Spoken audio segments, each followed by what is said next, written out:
It's National Talk Like a Pirate Day. And we're not going to do this for the whole show, but we're going to do it.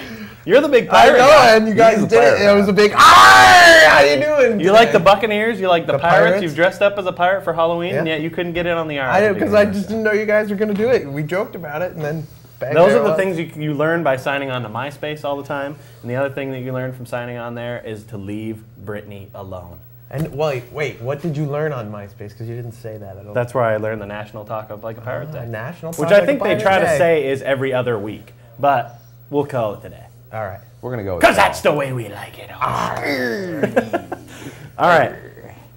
Now we be ready for minutes from each of us to get the show going. Even though we had some good banter before the show, getting it fired yes, we did. In my direction. We may pick that up later. Kyle, if it does happen, it's going to be some interesting stuff. But anyway, I'm going to go ahead. I got two moves that I want to talk about. The first one is Byron Leftwich got picked up by the Falcons. I think this is a great move for the Falcons. I never know why Jacksonville even got rid of Byron Leftwich. Leftwich is still good. I don't know why you get rid of a good quarterback. He goes to the Falcons. I think he instantly makes the Falcons better. They have a quarterback that can get things done. I say the Falcons are probably not one of the worst teams anymore. This is actually a good move for them. They pick up a solid quarterback. The other one was Tank Johnson's going to the Cowboys to play nose tackle for him. He can't play until November 11th. But, I mean, even if he plays the last couple of games of the season, he makes that defense just a little bit better later on in the season. And he's an insurance policy if somebody else gets hurt.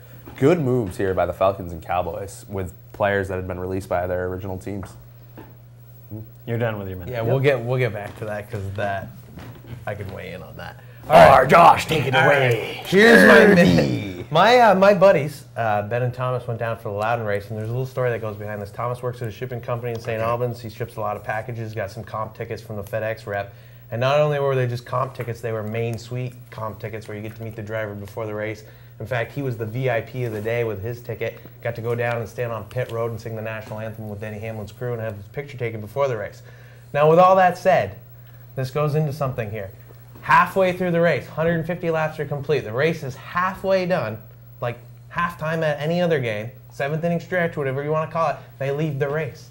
They don't even stick around to see Clint Boyer win his first race of the year. And then, on top of that, first career win in Nextel Cup. On top of that, he gets a speeding ticket on the way down. So you spent all that money to get there, you don't get to meet the driver, and then you leave halfway through the race. My biggest thing about this, though, is there's more and more of these fans around there. They leave before the race, the game, the whatever it is, the event that's going on, they leave before it's done. And then you always hear these stories about, oh, man, we were driving home from Fenway, and we heard it on the radio. Poppy hit a home run. We were watching the fourth quarter. LT scores a touchdown. The Chargers win. It's happening more and more. So if you're going to pay that kind of money to go, stay for the whole game. Couldn't agree more. Couldn't agree more. After walking away from the Bills-Oilers' best comeback in playoff history, I can safely say you never leave a game. You left that? You were at that? I was watching the game on television and walked away like, and came back to see them interviewing Frank Reich and wondering why. I watched the greatest comeback in NFC football history when the Niners came back from the Giants, and that was great. Way to stick in there. Yes, all right, I was losing my mind. All right, I be having a minute. All right, you get your minute. Shut ye hole. I can't do a pirate. I can do like Scottish, but I can't do the pirate. All right. People around the community need to take note that UVM club football is doing big things. They have hammered up on their first three opponents. Well, they didn't hammer on the first opponent, but the last two, they've definitely brought out the whooping stick. They're playing their home games at BHS. There was over 2,000 people arguably at the last game. People in and around the community need to take note that, by the way, football is one of the most popular sports to watch, and people do want to come out and see it. I don't know if the success that the club team is having will mean that eventually it will put the pressure on UVM to pull that back into a varsity sport, but it certainly doesn't help. They're doing big things right now with a lot of guys who are just jumping onto this team, and it's amazing to watch them. I believe they've held opponents scoreless in 11 straight quarters or something like that now, which is an incredible stat for a team that's really working in their first full year together. They're a lot of fun, and you got to get out there and support this team and check it out. And if this team continues to grow, UVM is going to have to take note that there is some money possibilities in varsity football, and maybe someday in the near future we'll have it back.